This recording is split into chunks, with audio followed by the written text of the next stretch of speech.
कैसे हैं आप सब लोग। Welcome to all in this video. So guys, हमने यहाँ पे शुरू किया था B pharmacy 6 semester medicine chemistry. तो हमने यहाँ पे यूनिट फर्स्ट शुरू कर दी थी ऑलरेडी। तो एंटीबायोटिक्स हमने यहाँ पे इसका हिस्टोरिकल बैकग्राउंड, ठीक है, ये ऑलरेडी हमने देख लिया था। क्लासिफिकेशन भी हमने यहाँ पे इससे प्रीवियस वीडियो में डिस्कस की थी, ठीक है। अगर आपने नहीं देखा तो प्लीज पहले उसको जाकर देखो, देन इस वीडियो पे आना, ठीक है। तो ये सेकेंड पार्ट है एंटीबायोटिक्स का। तो बेसिकली हम आज लिखने वाले हैं लैक्टम एंटीबायोटिक्स। लैक्टम एंटीबायोटिक्स जो है, इसमें आपके पास स्पेसिफिकली चार आगे फर्दर एंटीबायोटिक्स आती है, जैसे पेनिसिलिन, फेलोस्पोरिन और लैक्टमेज एंटी इनहिबिटर्स, एक तरह से एंजाइम है, ठीक है, मोनोलैक्टमेज, ठीक है। तो ये स्पेसिफिकली चार एंटीबायोटिक्स है जिसको हम डिटेल में आज इस वीडियो में देखने वाले हैं। ये वीडियो थोड़ा सा लॉन्ग रहने वाला है, ठीक है। और जो ये आपके पास अमीनोग्लाइकोसाइड और टेट्रासाइक्लिन है, इसको हम थर्ड वीडियो में देखेंगे, ठीक है।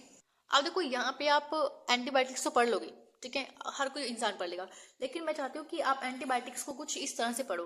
पहले आपको पता होना चाहिए कि बैक्टीरिया, थोड़ा सा मैं आपको हल्का सा इसको ओवरव्यू दे देना चाहती हूँ कि कैसे एक एंटीबायोटिक हमारी बॉडी में जो बैक्टीरिया आता है उसको किल करती है, इनहिबिट करती है, ठीक है। अब देखो हमारे पास जो बैक्टीरिया का अगर आप कैटेगरी देखोगे तो हमारे पास कोकस बैक्टीरिया, बेसिली बैक्टीरिया और यहाँ पे स्पायर वाला बैक्टीरिया से इस तरह की शेप होती है, ठीक है। तो अलग अलग यहाँ पे पॉलीमॉर्फिक इस तरह से ये शेप होती है, ठीक है।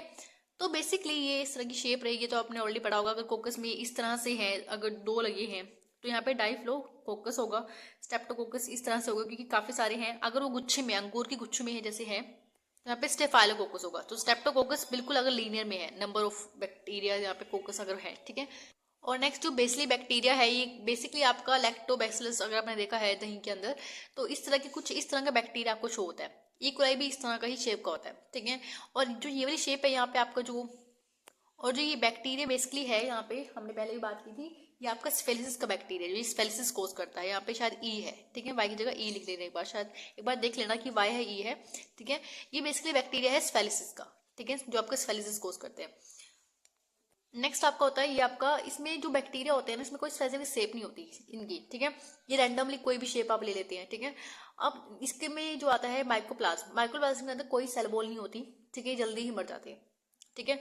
अब नेक्स्ट हमारे पास देखो, ये तो था आपके पास बैक्टीरिया, स्पेसिफिक बैक्टीरिया इस तरह का होता है। अब देखो यहाँ पे हम कैसे कैसे एक बैक्टीरिया को किल कर सकते हैं। तो सबसे पहले आपको एक बैक्टीरिया दिया हुआ है, यहाँ पे बैक्टीरिया है, ये पूरा ही बैक्टीरिया है।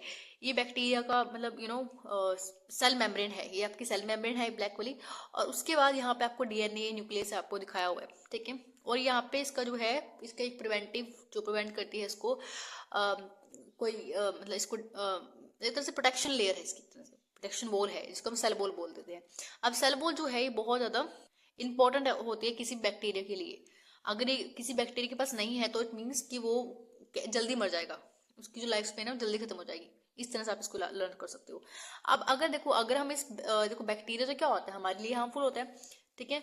कुछ बैक्टीरिया तो हमारे लिए अच्छे भी होते हैं। सेल वॉल जो अगर हम इसकी डिस्ट्रॉय कर देंगे, जो जो बैड बैक्टीरिया है जो हमें हार्म कर सकते हैं, अगर हम उसके सेल वॉल को डिस्ट्रॉय कर दें, देखो काफी सारे तरीके होते हैं सेल वॉल एक बैक्टीरिया को मारने के लिए। तो पहला जो हमारे पास है, सेल वॉल की सिंथेसिस को इनहिबिट कर दिया जाए। तो देखो यहाँ पे पहले आपको देखना है कि सेल वॉल की सिंथेसिस कैसे होती है।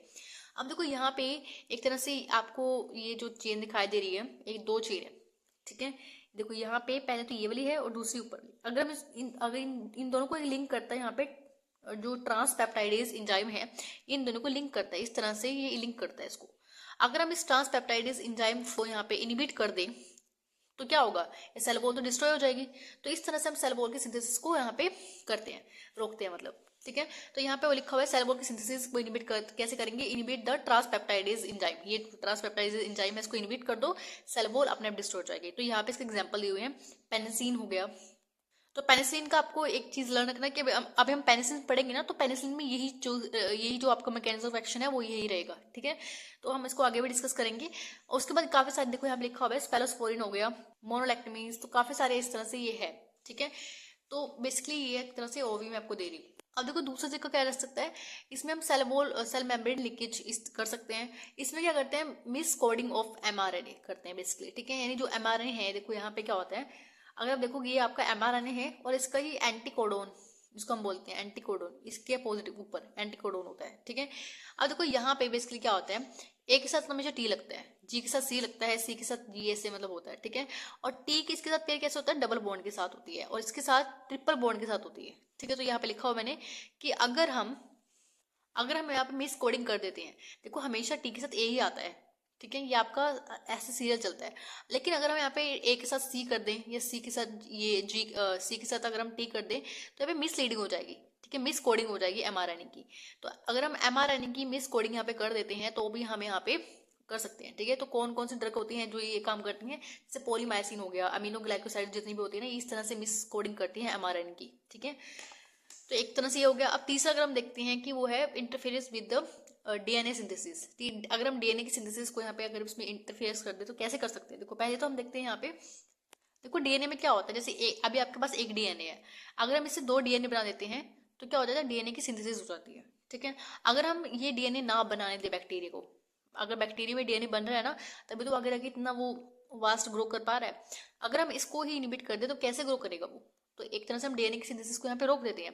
अब देखो डीएनए की सिंथेसिस के लिए यहाँ पे जो डीएनए पॉलीमरेज और डीएनए गायरेज, ये जो इंजाइम्स होते हैं ये बहुत इंपॉर्टेंट होते हैं इनकी सिंथेसिस के लिए। अब कैसे होते हैं, अब देखो पहले हम थोड़ा सा ये जानते हैं कि डीएनए की सिंथेसिस कैसे होती है, ठीक है। तो उसके अकॉर्डिंग हम यहाँ पे देखेंगे कि कैसे हम इसको इनिबिट कर सकते हैं। अब देखो यहाँ पे हमारे पास डीएनए है, अब डीएनए को इसको बनाना है हमें डबल, अभी एक डीएनए ना, हम इसको 2 में कन्वर्ट करना है, ठीक है। अब देखो ये सिंथेसिस हो जाती है इसकी। अब देखो यहाँ पे जो डीएनए है, पहले हमारे पास आता है यहाँ पे हेलिकेज एंजाइम होता है, ये क्या करता है, हेलिकेज को इस तरह से, यानी जो आप देख रहे हो ना, हेलिकेज एंजाइम क्या करता है, जो यहाँ पे इस तरह से ये आगे पीछे से लगा हुआ है ना ऐसे, ठीक है, इसको खोल देता है। जब ये यहाँ पे लगेगा जाके तो क्या करता है, ये आगे इसको आगे जाते जाते क्या कर देगा, इसको सिंगल कोडिंग कर देगा, एक सिंगल्स में कर देगा कन्वर्ट। जब ये सिंगल्स में आ जाएगा ना तो उसमें क्या होगा, दोबारा से इसके ऊपर फर्दर नया एक कोडिंग होकर इस तरह से दोबारा से इसका क्या होगा, नया डीएनए आगे बनता रहेगा, यानी 2 डीएनए से बनते रहेंगे, ठीक है। देखो पहले क्या किया, इस हेलिकेज ने एंजाइम ने क्या किया, इसको खोल दिया, ये पहले डबल था ना, इसको खोल दिया, देखो 2 सिंगल ऐसे कर दिया। अब एक स्टैंड यहाँ पे दोबारा लगा के और दूसरा इस पे यहाँ पे लग गया, तो यहाँ क्या होगा, जब ये कट जाएगा तो 2 डीएनए यहाँ पे फॉर्म हो जाएंगे। तो समझ आया कैसे फॉर्म हुआ।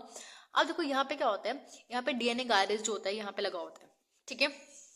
बेसिकली इसको हेल्प करता है कि फटाफट ये खुल जाए और नया डीएनए बनता रहे, तो इस तरह से चलता है। अब एक चीज यहाँ पे क्या होती है, जब जब हमारी जो नॉर्मल बॉडी में जब डीएनए बनता है तो उस टाइम पे क्या होता है, जब ये जो हेलिकेज एंजाइम इसको खोल रहा होता है ना, तो पीछे से क्या होता है, देखो जैसे अब ये है, अब पीछे से ना जितना ही खुलता जाएगा ना, जैसे हम किसी रस्सी को लेते हैं, जब रस्सी को हम खोलते हैं ना, 2 दिन से गांठ लगी होती है उसमें, मतलब इस तरह से मुड़ी हुई होती है एक आपस में, जैसे ये रस्सी है ना, तो इसके ऊपर अगर हम इसको खोल देते हैं, इसको खींच से खोल देंगे तो क्या होगा, पीछे ना मुश्किल होगी इसको खोलने, क्योंकि पीछे क्या होती है, बहुत ज्यादा उलझन पड़ जाती है उसके अंदर। उस उलझन की वजह से वो रस्सी तो हमें काटनी पड़ती है वहां से ठीक करने के लिए, या उसको अच्छे से आराम आराम से करना पड़ता है, ठीक है।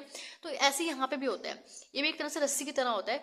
तो इस जब ये ऐसे खुलता है ना तो पीछे ना बहुत ज्यादा उसमें वो एक तरह से सुपर कॉइलिंग हो जाती है, वहाँ पे इसको हम सुपर कॉइलिंग बोलते हैं, ठीक है। तो यहाँ पे पॉजिटिव सुपर कॉइलिंग होगी, तो जब ये ऐसे खोलेगा ना इसको, हेलिक्स जब भी खुलता जाएगा तो पीछे यहाँ पे इस तरह से उलझन पड़ती जाएगी, ठीक है। तो ये नॉर्मल बॉडी में ऐसे नहीं होना चाहिए, मतलब सेल्स में ये चीज नहीं होनी चाहिए। तो इसको प्रिवेंट करने के लिए हमारे सेल्स में क्या होता है, यहाँ पे एक तरह से एंजाइम होता है जिसको हम बोलते हैं टोपो आइसोमरेज, एक एंजाइम होता है। ये आपका जब हम कीमोथेरेपी पढ़ेंगे तो यहाँ पे हम पढ़ेंगे इसको, ठीक है। टोपो आइसोमरेज 1 और टोपो आइसोमरेज 2 होता है। इसको इनिबिट करने के लिए कुछ एंटीबायोटिक्स होते हैं, वो हम आगे जाके देखेंगे इसके बारे में। जब ये हम जो कीमोथेरेपी उसमें हम देखने वाले हैं इसको, ठीक है बेसिकली। तो अगर हम ये तो देखो नॉर्मल मैकेनिज्म ऐसे चलता है, लेकिन ये आपकी बैक्टीरिया जब जैसे मान लो नॉर्मल सेल्स में क्या होता है, नहीं होना चाहिए। अगर आपको डीएनए फॉर्म करवाना है, डीएनए की सिंथेसिस करवानी है तो ये चीज नहीं होनी चाहिए, लेकिन हमें बैक्टीरिया को मारना है, हमारे लिए तो फायदा है ना। अगर हम इसको होने दें तो बैक्टीरिया बनेगा ही नहीं, सो जो डीएनए वो बनेगा ही नहीं। तो यहाँ पे अगर हम इस एंजाइम को ब्लॉक कर दें, ये एंजाइम क्या कर रहा है यहाँ पे, इसको जो सुपर कोइलिंग हो रही है उसको होने से रोक रहा है, ठीक है। लेकिन हम चाहते हैं कि सुपर कोइलिंग हो और बैक्टीरिया मरे, जानबूझ के हम करेंगे ऐसे यहाँ पे, ठीक है। तो हम क्या करते हैं, इसको एनिबिट कर देते हैं एंजाइम को, और ये सुपर कोइलिंग होती रहती है, और डीएनए क्या होता है यहाँ पे बनेगा ही नहीं। डीएनए यहाँ पे ऐसे कट हो गए, मतलब अपने आप ही खराब हो जाएगा, क्योंकि डीएनए तो क्योंकि ये जो टोपो आइसोमरेज है इसको खराब सुपर कोइलिंग होने से रोक रहा है, ठीक है। तो ये इसका होता है। तो यहाँ पे कुछ ड्रग्स होती है जो उसको इनिबिट कर देती हैं बेसिकली। इसकी सिंथेसिस नहीं होने देंगे डीएनए को। तो इस तरह से हम इसको इनिबिट करते हैं। तो ये भी एक तरह तरीका है जो हम इसका यहाँ पे यूज करते हैं, ठीक है। अगर हम इसकी बात करें ना डीएनए गायरेज की, इसका भी सेम फंक्शन ही होता है कि ये भी इस सुपर कोलिंग होने से रोकता है बेसिकली, इसका भी ये काम होता है बेसिकली, ठीक है। अब देखो हमने यहाँ पे एक तरह से दो दो देख लेना यहाँ पे, एक ये जो डीएनए पॉलीमरेज है इसका क्या काम होता है, इसका काम हो गया। अब देखते हैं इसका क्या फंक्शन होता है, अगर हम इसको इनिबिट कर दे तो क्या होगा। देखो बेसिकली क्या होता है, डीएनए को एमआरएनए में कन्वर्ट होने के लिए यहाँ पे डीएनए पॉलीमरेज की जरूरत पड़ती है, ठीक है। अब यहाँ पे इसको हम बोलते हैं ट्रांसक्रिप्शन, डीएनए टू एमआरएनए, मतलब एक तरह से ट्रांसक्रिप्शन इसको बोल देते हैं। तो बेसिकली क्या होता है, ये आपका एमआरएनए है, ठीक है। एमआरएनए यहाँ पे बन गया। एमआरएनए जो है यहाँ पे ये एमआरएनए पॉलीमरेज की हेल्प से बना है, ठीक है। अब ये जो एमआरएनए है ये फर्दर कहाँ जाएगा, यहाँ पे जो बैक्टीरिया के पास राइबोसोम्स होते हैं, राइबोसोम्स जैसे 50S 30S, तो यहाँ पे जो ये चीज है, ये जो एमआरएनए है यहाँ पे आके लगेगा, ठीक है। लग गया 30S पे। अब यहाँ पे हमारे पास आते हैं टीएमआरएनए, यानी जो आपके ट्रांसफर एमआरएनए होते हैं, ये क्या करता है, इसके ऊपर कोडिंग करता रहेगा। जैसे ए के आगे टी लगेगा तो ये आ गया, सी के आगे जी लगेगा तो सी ले आया, तो जी के आगे सी लगेगा, तो इस तरह से कोडिंग करता रहेगा इसके ऊपर, ठीक है।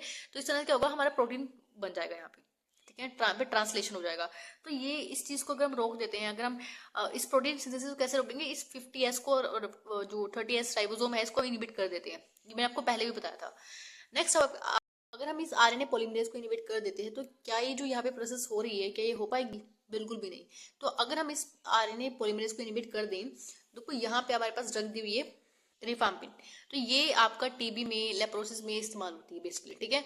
तो यहाँ पे लिखा हुआ है, तो डीएनए फंक्शन को हम यहाँ पे इनिबिट कर रहे हैं, किस तरह से किया है, आरएनए पॉलीमरेज को इनिबिट करके। ऐसे हमारे पास है प्रोटीन सिंथेसिस को अगर हम इनिबिट कर दें, देखो ये तो आपने पहले मैंने आपको बताया था कि अगर हम 50S को इनिबिट कर देते हैं, डीएस को इनिबिट कर दे अगर हम, तो ये प्रोटीन सिंथेसिस नहीं हो पाएगी। तो इस तरह से हम प्रोटीन सिंथेसिस को रोकते हैं। तो ये आपका दिया हुआ यहाँ पे 30S को अगर हम इनिबिट करेंगे तो टेट्रासाइक्लिन की हेल्प से, ठीक है। 50S को यहाँ पे ड्रग्स दी हुई है। अब देखो ऐसे ही हमारे पास होता है interference with the intermediary metabolism. अब यहाँ पे बेसिकली क्या होता है, देखो जो आपका बैक्टीरिया होता है उसमें क्या होता है, फॉलिक एसिड बनता है, लेकिन अगर आप ह्यूमन के केस में बात करोगे ना, ह्यूमंस में फॉलिक एसिड नहीं बनता। तो हमें ह्यूमंस को क्या होता है, फॉलिक एसिड बाहर से लेना पड़ता है। उनको डाइटरी जो भी खाना खाते हैं, जो भी मतलब एक तरह से फॉलिक एसिड की टैबलेट्स भी आती हैं, तो उसमें हम बहुत हेल्पफुल होता है हमारी बॉडी के लिए, लेकिन हमें वो बाहर से लेना पड़ता है। लेकिन बैक्टीरिया केस में ऐसा नहीं है, बैक्टीरिया खुद ही फॉलिक एसिड बनाता है, ठीक है, फॉलेट जिसको हम बोलते हैं। तो ये फॉलिक एसिड खुद बैक्टीरिया बनाता है, तो ये चीज हमेशा ध्यान रखनी है। तो यहाँ पे इन बैक्टीरिया की केस में बात हो रही है, तो बैक्टीरिया में जो पाबा और यहाँ पे टाइडिंग जो यहाँ पे है, ये दोनों आपस में मिलते हैं और उसके बाद डाई हाइड्रोफोलिक एसिड यहाँ पे फॉर्म हो जाता है, ठीक है। अब यहाँ पे हमारे पास होता है डाई हाइड्रोफोलेट रिडक्टेज, इसको हम बोल देते हैं DHFR, ठीक है। इसको अगर हम शॉर्ट फॉर्म लिखें DHFR, ठीक है। तो DHFR ये फर्दर टेट्रा हाइड्रोफोलिक एसिड में कन्वर्ट हो जाता है। ये किसके हेल्प से होता है, DHFR के हेल्प से हो रहा है, ठीक है। डाई हाइड्रोफोलिक एसिड टेट्रा हाइड्रोफोलिक एसिड में कन्वर्ट हो रहा है, जिसको हम शॉर्ट फॉर्म में THFA भी बोल देते हैं, ठीक है। और फर्दर ये जो दोबारा से इसका कन्वर्जन होगा, जिसको हम बोलते हैं थायमिडाइलेट। और ये थायमिडाइलेट आपके डीएनए सिंथेसिस में कितना इंपॉर्टेंट आपको पता है, ठीक है। थायमिन आपने पता है, जो मतलब बेसिकली डीएनए के लिए बड़ा इंपॉर्टेंट होता है। देखो अगर हम यहाँ पे इस डीएनए को हमें रोकना है अगर, ठीक है, तो हम कैसे रोकेंगे यहाँ पे इसको, अगर हम इस एंजाइम को इनिबिट कर देंगे ना, तो देखो यहाँ पे बेसिकली हम एंजाइम को ही इनिबिट कर रहे हैं, ठीक है। अगर आप देखोगे जिसके पीछे एज लगा हुआ है उसको इनिबिट कर दो, ठीक है। जैसे यहाँ पे DHFR है, इसको अगर हम इनिबिट कर दें तो जैसे यहाँ पे आपको सल्फोनामाइड आपको है मेडिसिन, ठीक है, अगर हम दे तो यहाँ पे, तो ये यहाँ पे पूरी प्रोसेस नहीं हो पाएगी, तो यहाँ पे डीएनए सिंथेसिस भी नहीं होगी बेसिकली, ठीक है। तो एक ये कहानी है। तो यहाँ पे मैंने ऑलमोस्ट सारे को मैकेनिज्म ऑफ एक्शन बता दिए, कैसे कैसे ड्रग्स अपना एक्शन शो करती है। अब हम यहाँ पे देखने वाले हैं ये जो लैक्टम एंटीबायोटिक्स है, इसको हम शुरू करने वाले हैं। तो इनमें कहीं ना कहीं आपको इस तरह के मैकेनिज्म कहीं ना कहीं मिलेंगे, ठीक है। तो मैंने आपको सारे मैकेनिज्म पहले आपको बता दिए, तो जो भी मैकेनिज्म जो भी ड्रग का रहेगा उसके अकॉर्डिंग आप यहाँ पे देख लेना, ठीक है। क्योंकि आगे सारे के सारे मैकेनिज्म जो है वो बिल्कुल शॉर्ट फॉर्म में लिखे हुए हैं, आपको पता भी नहीं चलेगा कि कैसे ड्रग ये एक्ट कर रही है, ठीक है। तो इसलिए मैंने आपको सारे मैकेनिज्म आपको पहले बता दिए। तो पहले हम देखते हैं पेनिसिलिन। तो पेनिसिलिन जो है ये आपका लैक्टम यानी बीटा लैक्टम एंटीबायोटिक है एक तरह से, ठीक है। तो यहाँ पे लिखा हुआ है penicillin is a secondary metabolites produced by various bacteria. देखो एक तरह से ये, और यहाँ पे ये इसको हम बीटा लैक्टम एंटीबायोटिक्स बोल देते हैं, ठीक है। क्योंकि यहाँ पे इसमें क्या होता है, ये बीटा लैक्टम क्यों बोल रहे हैं, क्योंकि यहाँ पे बीटा लैक्टम रिंग प्रेजेंट होती है इसके अंदर, ठीक है। तो बीटा लैक्टम रिंग बड़ी इंपॉर्टेंट है।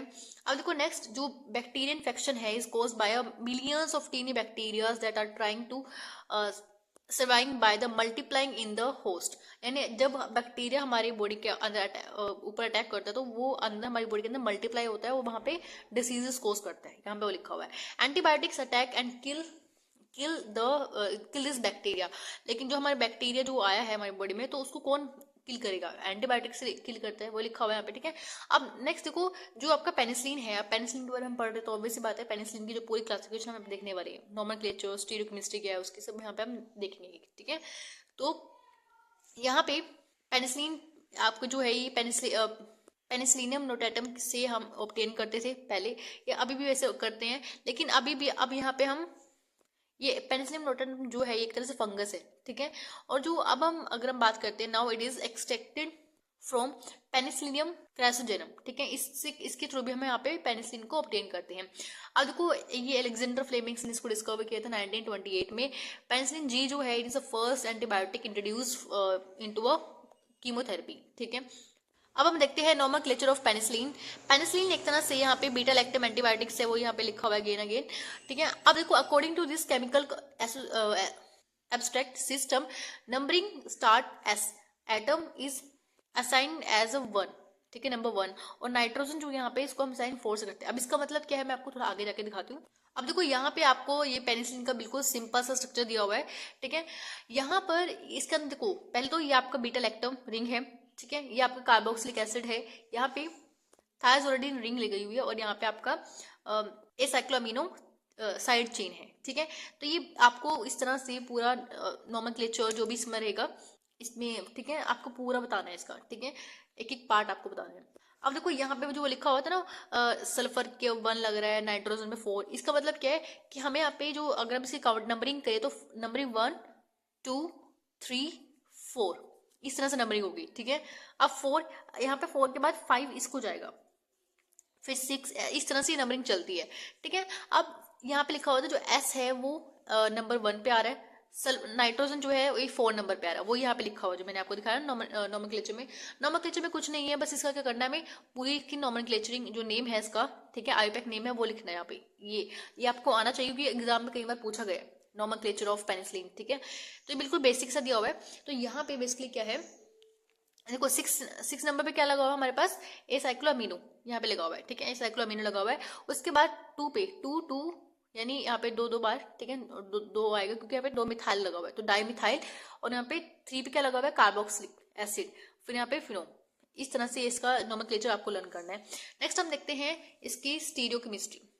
स्टीरियोकेमिस्ट्री ऑफ पेनिसिलिन क्या है, यहाँ पर सिंपल है। यहाँ पे आपको बताना है कि जो इसमें कितने यहाँ पे कार्बन प्रेजेंट है। तो यहाँ पे देखो 1, देखो 3 पे 5 पे 6 पे यहाँ पे कार्बन है, तो 3 पे 5 पे 6 पे आप देखोगे तो कार्बन प्रेजेंट है, ठीक है। यानी एक कार्बन पे डिफरेंट एटम्स यहाँ पे लगे हुए हैं। कार्बन 6 पे यहाँ पे ये एल कॉन्फ़िगरेशन है, और यहाँ पे 3 और जो 6 है ये आपका आपस में क्या है, ट्रांस है आपस में, इन्हें एक तरह से facing opposite to each other, ठीक है। ये देखो यहाँ पे facing opposite to each other, ठीक है। नेक्स्ट अगर हम बात करें स्ट्रक्चर एक्टिविटी रिलेशनशिप की, तो यहाँ पर आपको सबसे पहले पेनिसिलिन का स्ट्रक्चर अच्छे से लर्न होना चाहिए, ठीक है, तभी आप यहाँ पे स्ट्रक्चर एक्टिविटी रिलेशनशिप कर पाओगे। बड़े इजी है। देखो अगर आप स्ट्रक्चर लर्न कर लोगे ना एक बार, तो आपका इजी हो जाएगा, ठीक है। देखो यहाँ पे आपके पास क्या है, बीटा लैक्टम रिंग है। यहाँ पे पहले तो पूरा एक तरह से बनाना है आपको, पहले आपको थायाजोलिडीन रिंग बनानी है, ठीक है। यहाँ पे सल्फर लगा हुआ है, 1 2 3 4 ऐसे पूरा मतलब 5 मेंबर रिंग बनानी है। देन इसके बाद आपको बीटा लैक्टम रिंग आएगी, देन इसमें कार्बोक्सिलिक एसिड लगेगा, 2 मिथाइल, ये आपको लर्न करना है, ठीक है। अब यहाँ पे आपको स्ट्रक्चर एक्टिविटी रिलेशनशिप में बताना है कि कैसे कैसे कौन सा ग्रुप लगाने से या हटाने से एक्टिविटी चेंज होगी कम होगी, वो यहाँ पे बताना है बेसिकली, ठीक है। तो सबसे पहले देखो यहाँ पे पोजीशन 1 पे सल्फर था ना पोजीशन पे, तो अगर हम यहाँ पे सल्फर में अगर हम ऑक्सीज या मतलब अगर हम इसको सल्फोन बना दें या सल्फर ऑक्साइड बना दें, तो यहाँ पे क्या होगा, यहाँ पे जो एक्टिविटी है वो डिक्रीज हो जाएगी। तो यहाँ पे हमें सल्फर का सल्फर ही रहने देना है, सल्फर में कोई यहाँ पे एक्टिविटी नहीं करनी, ठीक है, कोई इसमें चेंजिंग नहीं करनी। तो अगर सल्फर एज इट इज रहेगा तो यहाँ पे एक्टिविटी ठीक रहेगी, ठीक है। अब सेकंड क्या है, मिथाइल ग्रुप कहाँ पे था, यहाँ पे देखो ये 2 आपके लगे हुए ना इधर, देखो 2 मिथाइल ग्रुप लगे हुए हैं सेकंड पोजीशन पे। तो सेकंड पोजीशन पे मिथाइल ग्रुप जो है इज नेसेसरी फॉर एक्टिविटी, ठीक है। अगर आप इसका रिप्लेसमेंट करते हो मिथाइल का तो यहाँ पे एक्टिविटी डिक्रीज हो जाती है, ठीक है। तो हमें मिथाइल को मिथाइल ही रहने देना, कोई एक्टिविटी कोई यहाँ पे रिप्लेसमेंट नहीं करनी। अगर हम बात करते हैं थर्ड की, तो थर्ड पे हमारे पास क्या है, कार्बोक्सिलिक एसिड लगा हुआ है। अब कार्बोक्सिलिक एसिड जो है ये बहुत ज़्यादा इंपॉर्टेंट है, क्योंकि इससे क्या होता है, इससे एंटी माइक्रोबियल एक्टिविटी आती है। तो अगर आप इसको हटा दोगे तो यहाँ पे कोई एक्टिविटी शो नहीं करेगा, ठीक है। तो ये भी बड़ा इंपॉर्टेंट है इसके लिए। नेक्स्ट हम बात करते हैं यहाँ पे कार्बोक्सिलिक एसिड को, अगर आप यहाँ पे अल्कोहल अगर आप सोच रहे हो लगाने की तो वो भी आप नहीं करना, ठीक है, क्योंकि इससे भी क्या होगा, डिक्रीज हो जाती है एक्टिविटी। नेक्स्ट हम बात करते हैं beta lactam ring is required for antibiotic activity, ठीक है। जो यहाँ पे हमारे पास बीटा लैक्टम रिंग है वो बहुत जरूरी है। और nitrogen atom is must for penicillin, ठीक है, तो इसका भी कोई रिप्लेसमेंट नहीं करना। नेक्स्ट जो 6 दिया हुआ है, no substitution is allowed at position fifth position पे कोई सब्स्टिट्यूशन नहीं करना, ठीक है। अमीनो एसिड जो चेन है आज जहाँ पे ग्रुप है वहां पे हम एल्काइल और एराइल ग्रुप अगर हम लगाते हैं is essential for antibiotic activity. देखो मैंने सारे स्ट्रक्चर एक्टिविटी रिलेशनशिप आपको बता दिए। तो यहाँ पे हमारे पास जो आर ग्रुप लगा हुआ है ना एंड में, तो यहाँ पे अगर आप डिफरेंट ग्रुप्स को ऐड करोगे, एराइल एल्काइल कोई भी ग्रुप लगाओगे, तो यहाँ पे क्या होगा, इसकी एक्टिविटी ये नई पेनिसिलिन के जो आगे क्लासिफिकेशन अगर आप देखोगे ना, तो हम यहीं पे इसको चेंज कर रहे हैं, बाकी सारा स्ट्रक्चर सेम रहेगा। अगर हम आर को यहाँ पे रिप्लेसमेंट कर रहे हैं, कोई नया डिफरेंट ग्रुप लगा रहे हैं, तो क्या होगा, इसकी एक्टिविटी या आप बोल सकते हो नई क्लास जो, देखो अगर आप इसको रिप्लेस करके यहाँ पे कोई बेंजाइल ग्रुप लगाते हो या कोई और ग्रुप ऐड कर देते हो, तो यहाँ पे पेनिसिलिन जी बन जाएगी। इस तरह से इसको अगर हम यहाँ पे रिप्लेस करते जाएंगे तो नई नई हमारे पास आगे और एंटीबायोटिक्स फॉर्म हो जाती है, ठीक है। तो यहाँ पे अगर आप देखोगे ना तो इस स्ट्रक्चर को लर्न कर लो, नहीं तो यहाँ पे तो अगर आप रिप्लेस करते जाओगे तो नई नई हमारे पास आती रहेंगी। तो ये स्ट्रक्चर इंपॉर्टेंट है, एक बार इसको लर्न कर लोगे तो आगे जितनी भी आगे नई नई एंटीबायोटिक्स आएंगी तो ईजिली लर्न हो जाएंगे आपको, ठीक है। अब देखो यहाँ पे हमें पेनिसिलिन की आगे फर्दर क्लासिफिकेशन पढ़ रही है। पेनिसिलिन में जैसे पेनिसिलिन जी है, पेनिसिलिन बी है, मॉक्सलिन है, ठीक है। डिफरेंट टाइप्स की पेनिसिलिन की क्लासिफिकेशन आगे है, वो हमें यहाँ पे देखने वाली है। तो यहाँ पे पेनिसिलिन क्लासिफिकेशन में सबसे पहले आता है पेनिसिलिन जी। इसके हमें स्ट्रक्चर देखना है, यूजेस देखने हैं, ठीक है। अब पेनिसिलिन जी जो है इसको हम बेंजाइल पेनिसिलिन भी बोल देते हैं, क्योंकि यहाँ पे हमारे पास क्या लग गया, बेंजाइल लग गया। तो बेंजाइल सारा स्ट्रक्चर पेनिसिलिन का सेम रहेगा, लेकिन आर ग्रुप देखो यहाँ पे आर लगा हुआ था ना, इसमें हमने बेंजाइल ग्रुप ऐड कर दिया, तो क्या हो गया, यहाँ पे पेनिसिलिन जी बन गई, ठीक है।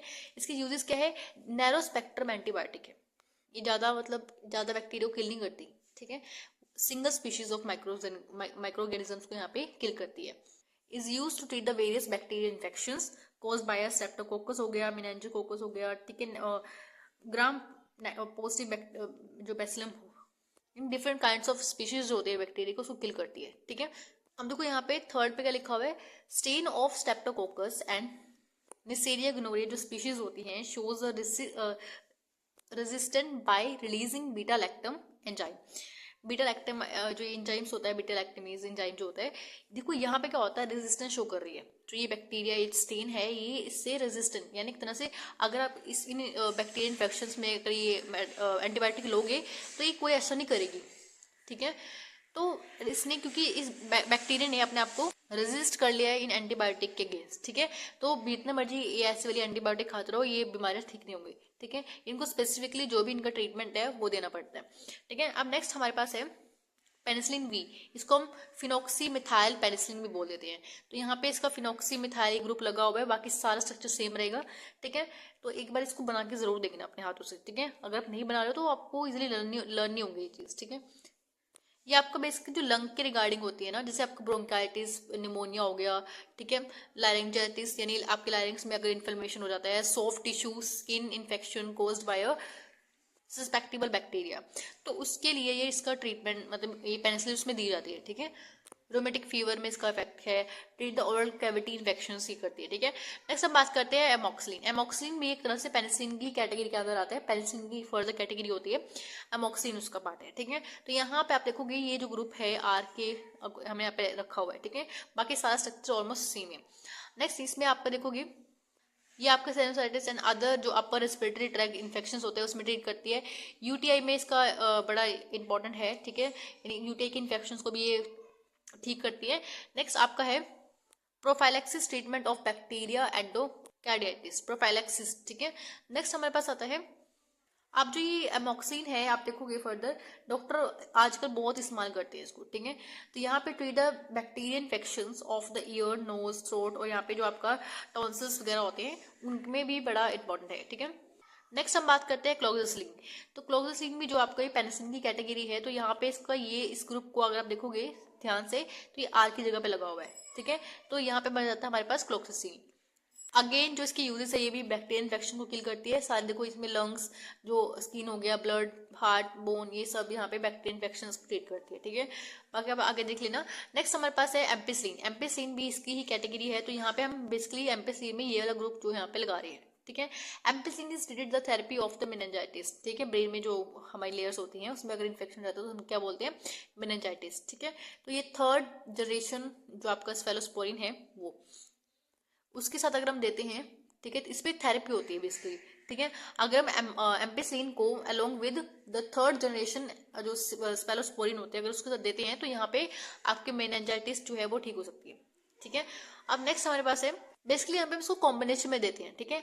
अब एम्पिसिलिन और जो हमारे पास जेंटामाइसिन है can be given to treatment of pneumonia, जो आपका ग्राम नेगेटिव इन्फेक्शन है उसमें हम देते हैं। हिपैटिक जो आपका इंसेफेलोपैथी है उसको ट्रीट करता है। जो आपका बाइलरी ट्यूब इन्फेक्शन है उसको, जो बाइलरी ट्रैक्ट जो इन्फेक्शन होता है उसको ट्रीट करता है, ठीक है। नेक्स्ट इसके कुछ साइड इफेक्ट भी हैं, यानी टॉक्सिसिटी भी कुछ करते हैं ये, जैसे एलर्जी कर देते हैं, ठीक है, हाइपर सेंसिटिविटी रिएक्शन कर देते हैं, ब्लीडिंग कर देते हैं बॉडी के अंदर, degenerative changes in the spinal cord, ठीक है। उसके बाद कन्वर्जन्स आते हैं इसके कुछ काफ़ी सारे, जैसे इचिंग, रैशेज, फीवर, ठीक है, आपकी मतलब वीजिंग होगी, ठीक है। काफ़ी सारे इसके साइड इफेक्ट है, एक बार देख लेना। नेक्स्ट अगर हम बात करते हैं इसका मैकेनिज्म ऑफ एक्शन क्या है, पेनिसिलिन का मैकेनिज्म ऑफ एक्शन बेसिकली क्या होगा। देखो ये पेनिसिलिन के अंडर जितनी भी ड्रग्स आ रही है, पेनिसिलिन जी, वी, और जो आपका एमोक्सिलिन, एम्पिसिलिन, ये सब जो है आपकी पेनिसिलिन की फर्दर क्लासिफिकेशन है। तो यहाँ पे इसका सबका मैकेनिज्म एक्शन जो है ऑलमोस्ट सेम रहेगा। देखो ये क्या करती है स्पेसिफिकली सिंथेसिस ऑफ, जो आपकी सिंथेसिस है सेल वॉल की सिंथेसिस को यहाँ पे इनिबिट करती है, इंटरफेयर करती है with the cell wall synthesis. अब हमने बात की थी सेल वॉल सिंथेसिस को कैसे करते हैं इनिबिट, जो यहाँ पर ये आपका ट्रांसपेप्टाइडेज, देखो यहाँ पे ट्रांसपेप्टाइडेज जो है अगर आप इसको इनिबिट कर दोगे, इस एंजाइम को अगर इनिबिट कर दोगे तो सेल वॉल अपने आप अपनी यहाँ पे सिंथेसिस नहीं होगी इसकी, ठीक है। तो यहाँ पे वही चीज कर रहे हैं। तो यहाँ पे बेसिकली आपको थोड़ा ध्यान से अगर आप लिखोगे तो सेल वॉल जो है is composed of peptidoglycan layers की बनी होती है, ठीक है। पेप्टिडोग्लाइकिन की होती है और ये कंबाइन होती है 2 अमीनो ग्रुप से, 2 अमीनो जो शुगर्स होते हैं उससे कंबाइन होती है। तो यहाँ पे इसको शुगर का नाम लिखा हुआ है बेसिकली, ठीक है, एन एसिटाइल म्यूरिमिक एसिड, और यहाँ पे एन एसिटाइल ग्लाइकोसामाइन, ठीक है। तो इसको हम NaCM से और NaCG से इसको डिनोट करते हैं बेसिकली, ठीक है। अब ये आपस में लिंक रहती है, ठीक है, इसके थ्रू। अब यहाँ पे जो हमारे पास जो ट्रांसपेप्टाइडेज एंजाइम मैंने आपको बताया था, ये बीटा लैक्टम इसको इनिबिट कर देती है, जिस वजह से ये लिंकेज नहीं हो पाती। और जब लिंकेज नहीं होगी तो आपकी सेल वॉल जो है इसमें उसकी डेफिशिएंसी होगी बैक्टीरिया के अंदर। तो यहाँ पे सेल वॉल डेफिशिएंसी बैक्टीरिया के अंदर ये कर रहा है, उस वजह से आपका सेल जो है वो श्रिंकेज हो जाएगा और सेल जो बैक्टीरिया का सेल है वो मतलब डाई हो जाएगा, यानी अल्टीमेटली बैक्टीरिया आपका डाई हो जाएगा, ठीक है। तो इसका इस तरह से मैकेनिज्म ऑफ एक्शन है। आई होप आपको समझ आया होगा। देखो आपको सिलेबस में केमिकल डिग्रेडेशन भी दिया हुआ है पेनिसिलिन का, तो अगर आपको करना है तो कर लेना, वैसे तो बहुत कम पूछा जाता है इसमें, इसके इतने चांसेस नहीं होते केमिकल डिग्रेडेशन के। दिया हुआ तो मैंने आपको बता दिया। यहाँ पे डिग्रेडेशन क्या होता है, इसमें पेनिसिलिन का डिग्रेडेशन होता है टेक प्लेस इन द, जैसे आपका अल्कलीन हो गया, एसिडिक कंडीशन हो गया, ठीक है, इन प्रेजेंस ऑफ द जो एंजाइम बीटा लैक्टमेज हो गया, ठीक है। बीटा लैक्टम कौन तोड़ेगा, ये बीटा लैक्टमेज एंजाइम तो तोड़ेगा, ठीक है। तो अल्कलीन कंडीशन में, एसिडिक कंडीशन में ये आपका डिग्रेड हो जाता है एक तरह से, ठीक है। तो यहाँ पे याद रखना है अल्कलाइन, एसिडिक, और यहाँ पे बीटा लैक्टमेज जो एंजाइम होता है उसकी प्रेजेंस में ये डिग्रेड हो रहा है, एंड प्रेजेंस ऑफ जो न्यूक्लिक फिलिक जो होता है like water and metal ions, ठीक है, उसमें ये डिग्रेड होगा। तो यहाँ पे लाइक इस तरह से ये टूट जाता है, जैसे आपका पेनिसिलिनिक एसिड हो गया, पेनिसिलिनिक यहाँ पे काफी सारे एसिड्स होते हैं, इसमें ये डिग्रेड हो जाता है बेसिकली, ठीक है। अगर आपको करना है तो कर लेना, अदरवाइज छोड़ देना उसको, ठीक है। नेक्स्ट हमारे पास है स्फेलोस्पोरिन। स्फेलोस्पोरिन जो है इज अ, ये भी जो है आपका बीटा लैक्टम का ही एक कैटेगरी है, ठीक है। बीटा लैक्टम एंटीबायोटिक्स ही होती है ये भी। तो cephalosporin C was isolated by the Guy Newton and Edward Abraham, ठीक है। तो इसका एक बार लिख देना ये भी अगर आपको याद रह गया, ठीक है। Cephalosporin are beta lactam antibiotics containing a beta lactam ring, ठीक है, fuse with the thiazine heterocycle group. अब देखो वहां पे था हमारे पास अगर आप पेनिसिलिन देखोगे ना, पेनिसिलिन में हमारे पास क्या थे, यहाँ पे आपके पास थायजोलिडीन रिंग थी, यहाँ पे 5 मेंबर आप देखोगे, लेकिन यहाँ पे 6 मेंबर है, यहाँ पे थायजीन हेटेरोसाइक्लिक रिंग है, ग्रुप है, ठीक है। तो यहाँ पे आप देखोगे 6 मेंबर होती है, देखो यहाँ पे ये आपकी 6 मेंबर है, ठीक है। थायजीन रिंग जो है, डाईहाइड्रोथायजीन रिंग है यहाँ पे, ठीक है। तो यहाँ पे 6 मेंबर है, वहाँ पे 5 मेंबर रिंग है, ये हमेशा याद रखना, ठीक है। बाकी ऑलमोस्ट जब बीटा लैक्टम रिंग रहेगी, बीटा लैक्टम दोनों में था तो बीटा लैक्टम रहेगा, ठीक है, दोनों में। और यहाँ पे ये भी साइड चेन जो है ये भी सेम रहेगी, ठीक है। तो यहाँ पे बस चेन क्या कहाँ पे आया है, यहाँ पे थायजीन था, वहाँ पे थायजोलिडीन था, ठीक है। तो ये दोनों में डिफरेंस रहेगा। और जो स्फेलोस्पोरिन था वो ये थोड़ा सा उसकी हिस्ट्री के बारे में बताया कि इटालियन साइंटिस्ट थे, ठीक है। यहाँ पे इसको इटालियन साइंटिस्ट का नाम लिखा हुआ है, ग्वासी ब्रोट्सू, जो भी इसका प्रोनाउंसिस होगा, ठीक है। तो इन्होंने यहाँ पे कल्चर्स एक बनाया था जिसका नाम था, यहाँ पे कल्चर जो है इन्होंने किसका बनाया था, स्पेरोस्पोरियम एक्रीमोनियम, एक तरह से फंगस है ये भी, ठीक है, फंगस से यहाँ पे इसको इन्होंने बनाया है। He notice that they are effective against the salmonella typhi, जो सैल्मोनेला टाइफी जो टाइफाइड का जो फीवर कोज, टाइफाइड आपने पढ़ा होगा, ठीक है। इसके अगेंस्ट ये जो एंटीबायोटिक यहाँ पे बना है, जो सेफलोस्पोरिन है, इसके अगेंस्ट बहुत अच्छा काम करता है, यानी इस बैक्टीरिया को ये मारता है। तो यहाँ पे इसका इन्होंने बाकी फर्दर आगे जाके जो एंटीबायोटिक्स फॉर्म की, ठीक है। तो अब देखो इसकी भी फर्दर क्लासेस होंगी, ठीक है। जैसे पेनिसिलिन हमने पढ़ा था ना, पेनिसिलिन में पेनिसिलिन जी वी ऐसे हमने पढ़ा था, तो ऐसे इसमें भी होगा, ठीक है। इसमें फर्स्ट सेकंड थर्ड जनरेशन ऐसे आएंगी, first second third fourth fifth generation तक यहाँ पे आपको पढ़नी है, ठीक है। अब देखो यहाँ पे स्ट्रक्चर एक्टिविटी रिलेशनशिप आपको पढ़ना है। स्ट्रक्चर एक्टिविटी रिलेशनशिप सिंपल है, यहाँ पे देखो, यहाँ पे जो आपकी बीटा लैक्टम रिंग है is fuse with the dihydrothiazine ring and is required for antibiotic activity, and entire ring is called a capsin, ठीक है। यहाँ पे सॉरी कैप्सिन नहीं, सेपम आप बोल सकते हो, ठीक है। तो यहाँ पे इसको हम सेपम बोल रहे हैं पूरी को। अब उसके बाद इसमें सब्स्टिट्यूशन होगा, सब्स्टिट्यूशन एट 6th पोजीशन, सो 7th पोजीशन में यहाँ पे सब्स्टिट्यूट हो रहा है। तो यहाँ पे 7th पोजीशन पे beta lactam ring alter the spectrum of the activity of the various cephalosporin, ठीक है। अगर बात करती हूँ 3rd पोजीशन पे, यहाँ पे जो हाइड्रोथायजीन रिंग लगी हुई है, तो यहाँ पे आप देख रहे हो, ठीक है। इस 3rd पोजीशन पे जो R2 लगा हुआ है, अगर आप इसमें और सब्स्टिट्यूशन करते हो तो यहाँ पे आपके जो various groups showing the pharmacokinetic properties of the cephalosporin, ठीक है। तो ये आपका सिंपल सा स्ट्रक्चर एक्टिविटी रिलेशनशिप है, 3 पॉइंट है, ज़्यादा नहीं है, तो कर लेना, ठीक है। नोट्स आपको प्रोवाइड हो जाएंगे टेलीग्राम पे, टेलीग्राम का लिंक मैंने आपको डिस्क्रिप्शन में दिया हुआ है, वहाँ पे पूरे PDF फॉर्म में नोट्स आपको अवेलेबल हो जाएंगे, वहाँ पे डाउनलोड करो, पढ़ो, ठीक है। अब यहाँ पे हम बात करते हैं क्लासिफिकेशन ऑफ स्फेलोस्पोरिन। स्फेलोस्पोरिन मैंने आपको बताया था कि यहाँ पे आपको 5 जनरेशन के अकॉर्डिंग पढ़ना है। फर्स्ट जनरेशन स्फेलोस्पोरिन, इसके अंदर आपके पास क्लासिफिकेशन फर्दर आती है, ठीक है। इसको हमें इसमें से हमें एक एक दो साइड लर्न करनी है, जितनी भी हो सकते हैं, तो हमें ऑलमोस्ट स्ट्रक्चर हमें देखनी है बेसिकली, ठीक है। तो यहाँ पे सिफ्लेक्सिन हो गया, सिफाइड्रिन हो गया, फैक्ट्रोक्सिल, यानी वेरियस टाइप के यहाँ पे फर्स्ट जनरेशन के अंदर स्फेलोस्पोरिन की अंडर ये सारी एंटीबायोटिक्स आती हैं, ठीक है। ऐसे सेकंड जनरेशन के अंदर है, सेकंड जनरेशन के अंदर आपको इसके अकॉर्डिंग हमें थोड़ा थोड़ा देखना है, ठीक है। Second generation, third generation, fourth, fifth, इस जनरेशन के अकॉर्डिंग हमें स्फेलोस्पोरिन करना है।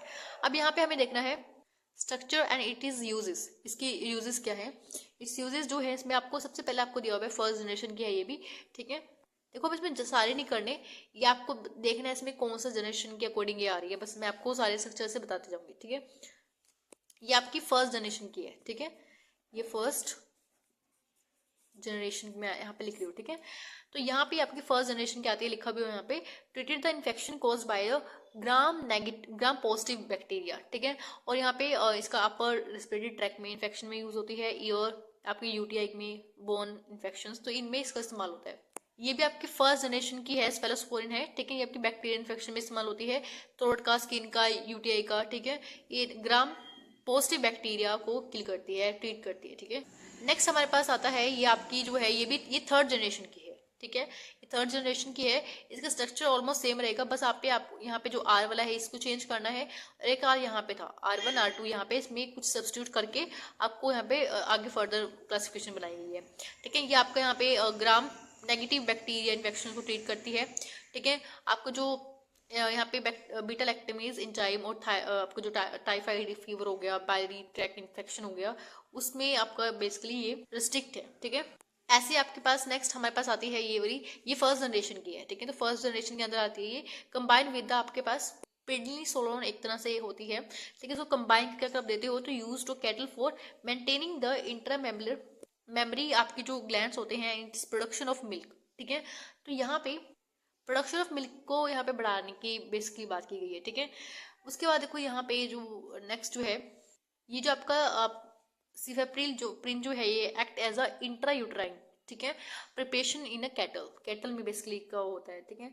और यहाँ पे जो आपका है आजकल जो वैसे ह्यूमन बींग्स में ये चीज़ बैन है, एनिमल्स पे किया जाता है बेसिकली, इसका जो भी ट्रीटमेंट दिया जाता है, यहाँ पे ह्यूमन बींग्स में ये बैन है, ठीक है।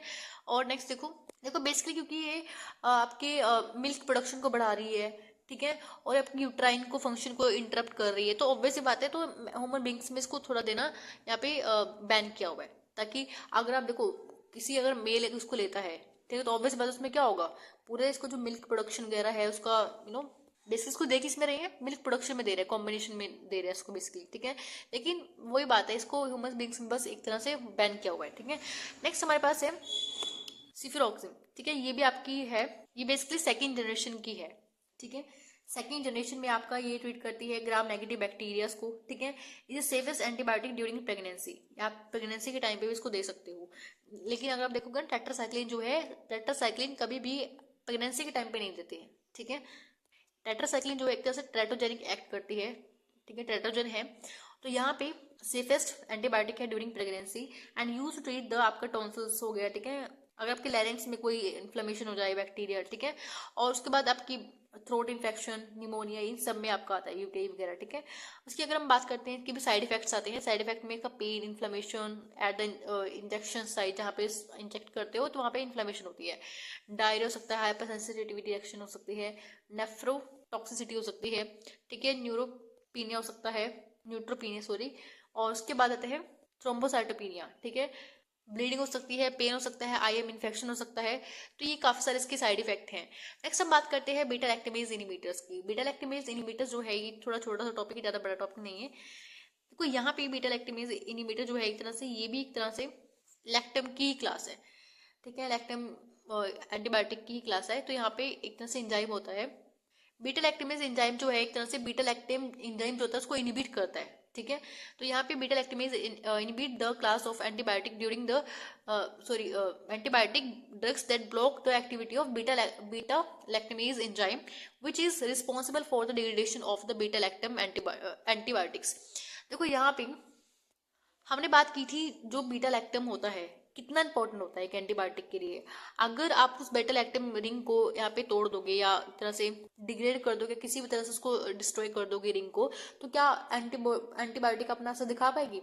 ऐसा देखो हमारी बॉडी में क्या होता है, जब एंटीबायोटिक आती है तो जो बीटा लैक्टमेज एंजाइम होते हैं वो जो एंटीबायोटिक आपने ली है उसमें जो रिंग है बीटा लैक्टम उसको डिग्रेड कर देती है, ठीक है।